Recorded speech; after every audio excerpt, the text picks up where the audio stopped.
Hey everyone, welcome to my channel. My name is Amanda and this is a vlog of my late autism and ADHD diagnosis. Today I'm sitting in my car because I am actually outside of my daughter's occupational therapist and I often go in with her, but today I asked her if she wanted to go in by herself and she said yes, and I was like, oh good, because I just really sometimes enjoy sitting in my car. I will often read my book, maybe text with a friend, sometimes catch up on TikToks, and it's really nice. So I'm glad that she wanted to go in by herself today. I do want to do an entire video on all the things that my kids and then other autistic people too can get out of going to occupational therapy. But unlike my videos like this one where I just talk off the cuff, I do want to sit down and like create an outline and have a little bit more intentionality with that video. And I just have not done that yet, but it is on my plans to do that. I'm having a little PDA around it, pathological demand avoidance profile of autism. It's where sometimes even things that you want to do feel like a demand on your system and then your brain just says no. So I have videos on that to PDA. If me saying that is like, oh, what is that? I need to know more. I have entire videos on PDA. And it is seriously one of the most frustrating things about being autistic. And not all autistic people have PDA profile. And there's some talk about people who have PDA who might not be autistic. I'm not a medical professional and I don't know and haven't really done any reading on that per se. Everything that I have read is that PDA is a profile of autism, but maybe new research is showing something different. I've just seen that in my comment section, that's all. So I wanted to mention it for full transparency and all that. Anyway, what's been on my mind the last couple of days again is friendships. So friendship is something that is a running theme throughout this channel. There's common traits that autistic people share, and then there's DSM-5 diagnostic criteria. And one of the diagnostic criteria of being autistic, it's labeled in the DSM-5 as social deficit. Most people in the autistic community prefer to use the word social differences because oftentimes if we are talking to other autistic people, we're not at a deficit. But if we're talking to an allistic, a neurotypical person, we do have social differences. So that's just showing that the language of the DSM-5 really is focusing on like, I forgot the word for it, but it phrases things in negative ways around autism still and lots of other mental health or personality disorders. And we really need to work on creating more affirming language because there's nothing wrong with being autistic and the language needs to reflect that. And so it can spread to more and more people's vernaculars. But so social differences is common, and what that often looks like in play is that many autistic people struggle to make or maintain friends. And actually right now in my life, I actually have several friends, and I'm actually happy with the number of friends that I have. Like, I probably want a couple more. I'm extremely extroverted autistic person. One of the myths about autism is that autistic people are all introverts or just don't want to socialize at all. And that is a myth that actually kept me from being diagnosed probably sooner than it would have. Because I'm so extroverted, I thought that I couldn't be autistic. Hold on, I gotta fix my my thumb sleeve. Like I want to fidget with it because I don't have a fidget right now. Anyway, that got me off track. Anyway, yeah, so I'm really, really extroverted, and so I like to have a lot of friends. And I have gone through phases of my life where I have a lot of friends, and then I'll go through a phase where I really don't have very many friends. and it has always kind of ebbed and flowed. But right now I have a pretty good number of friends. One of the things that I was thinking about the other day is I would really love to have a friend group again. When I was in my early 30s, I was in some friend groups, and it was mostly based around my children though. And this was before my diagnosis, before I understood what friendship really means. So for me, a lot of times I think of people as my friend when they see me as an acquaintance. And that was something that was a mismatch I did not understand. And that's why a lot of my relationships failed, because of that mismatch. But it was still fun at the time. Like, I was in this, like, we'd have text groups, and like, it was a friend group, and I really enjoyed that. Right now, all of my friends are individual people that don't know each other, and that's okay too. It's fine. But I do like the idea of, like, I would love to go camping with a big group of women and, like, sit around a fire and talk late into the night. Like, it's just like an idea of something that I think would be super enjoyable, but you have to have it with the right group of people. Anyway, I digress. So yesterday, it was interesting because I wanted to film a video yesterday, but I was really struggling with my thoughts. I had all these big thoughts in my head, but I could not get them to come out into words.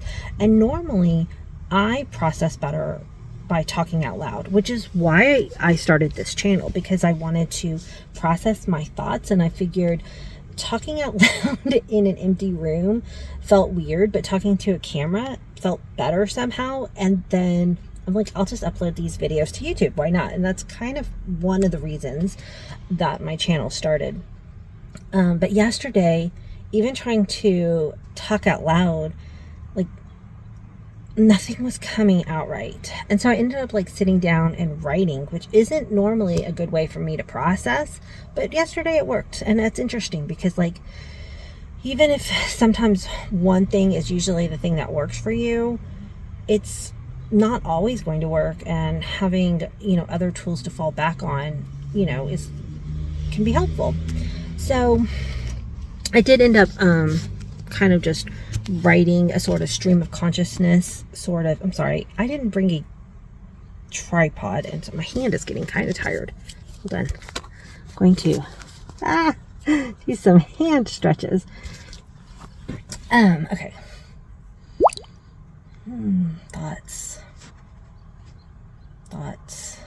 Thoughts. Oh yeah. No. Lost my train of thought. Communications. Hold on. I've got to stop. I often leave pauses in my video because in real life I will get hung up on completing a thought. But in this case, my brain diverged and I started to think about, oh my gosh, I'm taking too long. They're going to click off the video, which then spirals in anxiety. And then it's like, okay, if I don't pause and collect my thoughts, then the silence would stretch on too long. So there's like two kind of things that I was really grappling with as far as thinking about friends yesterday. One is that because I'm late diagnosed, that, and I've talked about in a video called, like, do I have CPTSD? What I've learned is that pretty much every single late diagnosed autistic or ADHD person also has CPTSD, because not being diagnosed causes trauma. And one of the ways that I am processing the trauma around so many of my friendships and relationships ending in not healthy ways is that now, as a 44-year-old woman, I'm kind of like grappling with how to be a good friend, because I didn't learn it in a way that was healthy for my brain at an age-appropriate time of development. So it caused one, trauma, and it caused a lack of skills in making friends in a way that my brain needs to make friends. Because basically I was taught to try to make friends in a neurotypical way, which my brain isn't neurotypical, so it caused trauma and led to lots of unhealthy friendships and unbalanced friendships. So right now at 44, like I said, I'm kind of, and anybody who knows me knows I have a memory disorder, so this is a little bit difficult for me, but in the best way that I can with the limitations of my memory disorder, I am reliving, and I have been for like over the last year, old friendships, why they would have ended now with the lens of autism, what I may or may have not done differently if I had known I was autistic, all of those things. But also part of that is right now at age 44, I feel like I'm developmentally back in high school when I'm trying to make new friends, because like I said, when it was developmentally appropriate for me to be making adult type sort of friendships, I wasn't doing it with all of the information about my brain. I was trying to make friendships that didn't fit who I am on a physical or mental level. So I'm having this experience right now, like I'm in high school, asking people, oh, do you want to be my friend? And like the way that a high schooler would try to make friends. And it feels very weird because I have this level of awareness that it's not age appropriate, but it also feels like I have to move through this stage to get to a point where I am able to have healthy relationships. I didn't get to move through that stage at a age appropriate time, so now I'm doing it late. The second thing that was on my mind really a lot yesterday, and I was having a hard time getting these thoughts to be able to put into words that made sense, and I'm still working on it. But this is where I am at right now. Again, that's why this is a vlog, because it's as I'm experiencing things and thinking of things, I'm talking about them and sharing with them as my lived experience right now in this moment. And where I am now is a lot different than if you watch videos from a year ago. But the second thing has to do with, again, communication styles between allistic and autistic brains. So in general, autistic people tend to be very inquisitive. We question things because we're always trying to understand our environment. A lot of autistic children were told to mask this. Like, you talk too much, you ask too many questions, be quiet. I was one of those autistic kids. And so I learned to stop asking questions. Some autistic people did not mask this, and they are still the autistic people that ask lots and lots of questions. I think the questions, but I don't verbalize them because my mask says that's dangerous, and your mask is created as a survival tool. So asking questions literally triggers, again, trauma to my brain that I'm going to put myself in a dangerous or not safe situation. And sometimes that safe, it just means this person won't like you, you won't be a friend with this person. It's not necessarily a physical danger, it's just a danger of the relationship. Because my mask was always about conforming to make other people comfortable. Because that's how I was able to have friends. So, a lot of times, autistic people and ADHD people also, we share a story, and then the other person will share a relatable story. It's how we empathize with each other. It's how we communicate. But allistic people often want questions. It's ironic because usually autistic people are the more direct communicators, but a lot of times allistic people won't share something unless they have been asked about it.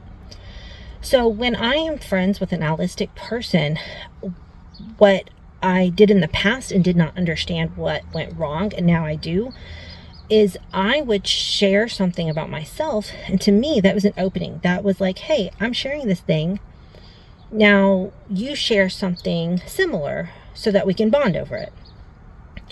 And what I would get left with was people thinking I was self-centered and only wanted to talk about myself. What I didn't know how to do was, no, I'm interested in you and what you have to say. Why don't you share with me? Why am I not somebody that you would want to talk to?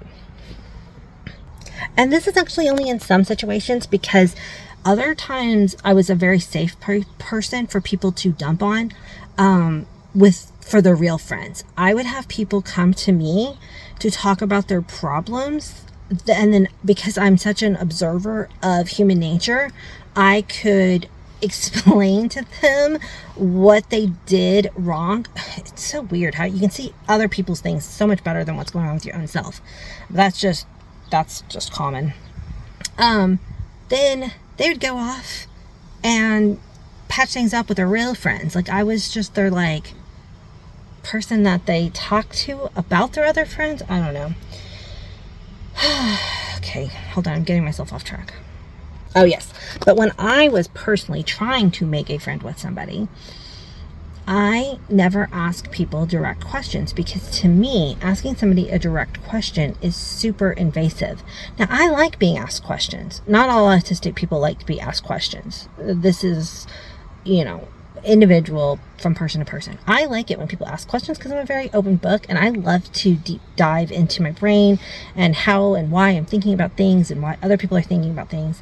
So I like questions, but my mask never led me to ask another question, because, again, talking about developmental, I never learned what was appropriate kinds of questions. I never learned what was too personal to ask.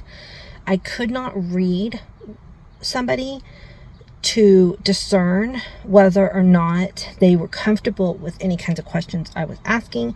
So to err on the side of caution, I literally just never asked a question. What I did was I would share what I was comfortable with, hoping that opened the door for them to share similarly. It never did, and I could never understand why until I got diagnosed autistic and learned different communication patterns between autistic people and allistic people. So again, now at 44, I am trying to learn what is the appropriate types of questions to ask people to let them know that you're interested in learning about them and hearing about their day. Because genuinely I am, but I don't know how to get that information from people without seeming like I'm too clingy or too needy or like just confused or invading their privacy. And the thing is, I think that autistic people, we learn all of this. We learn how to speak autism, and we also learn how to speak allism, maybe. Meaning I'm aware of things like allistic people waiting for questions to share information, but that doesn't mean I know what questions are appropriate, because it changes from person to person, and I can't read body language or subtext well enough to know how an individual person is responding to a question that I ask. And I need more and more neurotypical and allistic people to learn how autistic people think, so that we can have a conversation where they take on some of the mental burden and they realize, oh, this person hasn't asked me any personal questions. Maybe when they share a personal story, that's their way of communicating that they want a deeper relationship. Like, it'd be so nice for other people to take on some of that mental burden that the autistic person is going through, trying to meet the communication needs of the allistic person. And because autism has, many different levels of social awareness, there are some autistic people who are not going to have the social awareness to meet an allistic person where they need to be met. I'm a pretty low support needs, very high masking autistic person, and I still very, very much struggle with these types of things and have my entire life. So kind of like to summarize, I'm in a good place right now. I have some really good friends. I'm constantly always working on personal development and being able to maintain the friends that I have. Again, maybe adding on more friends just because I'm so extroverted. Elise Myers, one of my favorite content creators online, she has a quote that says, "If I'm too much, go find less." The problem for me is I have literally never found another human being that I'm not too much for. Even my husband, who I love absolutely dearly, and he's my person. I've been married to him for over 21 years. He's the one relationship that has lasted the longest in my life. I can still be too much for him. He is much more of an introverted personality, and I like to be much more social than him, and that's okay. Like, that's fine, and it works in our relationship because he's always supported me in finding friendships and going to mom's night outs and meeting friends for lunch so that I can get some of my social need met. But with all of my friends, I have to meter out who I am to every single person because I am always too much for somebody. Like, I personally have never met another human being that matches my energy and my need for being intellectually stimulated and emotionally close. Like, I really love deep platonic relationships. So while I love Elise Myers, "If I'm too much, go find less," I love the sentiment of that so much. For me, I can't. If I was to dismiss all the people that I'm too much for in my life, I wouldn't have any friends. So I'm still out there looking, and I love and appreciate each one of my friends for what they do bring to me, and that I hope I fill need in their lives too, and I'm pretty sure I do. But yeah, I still am that too much that I've been called my entire life. Anyway, thank you guys so much for watching and listening to me in my car, passing the time while my daughter is in occupational therapy. I do really want to have that video hopefully coming out soon-ish. And till the next one, guys. Bye.